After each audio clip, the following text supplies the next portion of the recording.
বয়স যখন 7 হয়, বারবার যখন সালাতের কথা বলবেন, সাথে করে নিয়ে দাঁড়াবেন, জুমার দিন মসজিদে নিয়ে যাবেন, মাঝে মাঝে নামাজে নিয়ে যাবেন। 7, 8, 9 এই 3 বছরের ট্রেনিং এ 10 বছর তো এমনি পাক্কা নামাজে হয়ে যাবে। নাকি বলবেন হুজুর আমি তো পড়ি না, আমারই তো খবর নাই। ছেলেরা যে বলবো বাবা নামাজ কায়েম কর, এর আগে কিন্তু নিজের মুসল্লি হইতে হবে। নামাজের ব্যাপারে নো কনসিডারেশন, কোনো ছাড় নাই। সালাত আপনাকে পড়তেই হবে যে কোনো পরিস্থিতিতে। এজন্য 7 বছর বয়স থেকে বিশ্বনবী ওয়ার্নিং দিতে বলেছেন। 10 বছর বয়স হলে প্রয়োজনে রূঢ় আচরণ করো, শাসন করো, প্রয়োজনে মৃদু প্রহার করো।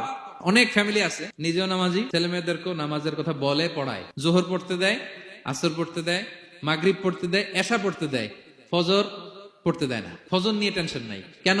আমার কলিজার টুকরা সন্তান ঘুমায় হুজুর, কাঁচা ঘুম কেমনে ভাঙাই। যে বাবা মারা মনে করে সকালে কিভাবে ডাকি, পড়তে চায় না হুজুর, কাঁচা ঘুম কষ্ট হয়ে যায়। ফজরের সময় যদি আগুন লেগে যায় আপনার ঘরে, কি করবেন? আরেকটু ঘুমা, কাঁচা ঘুম।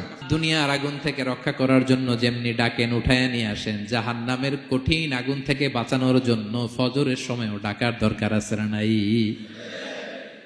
দুনিয়ার আগুনের চেয়ে কমপক্ষে 70 গুণ বেশি তেজওয়ালা। বিষ্ণু বলেন নারুকুম তুকিদুন, যে আগুন দিয়ে কিচেনে রান্না করো, জাহান্নামের আগুন কিন্তু এই আগুন নয়। জাহান্নামের আগুন দুনিয়ার আগুনের চাইতে কমপক্ষে 70 গুণ বেশি তেজওয়ালা। তাহলে ফজরের সময় ডাকবেন তো ছেলে মেয়েকে, হ্যাঁ, নিজেও পড়বেন, ছেলে মেয়েদেরকেও ডাকবেন। আকিমিস সালাহ।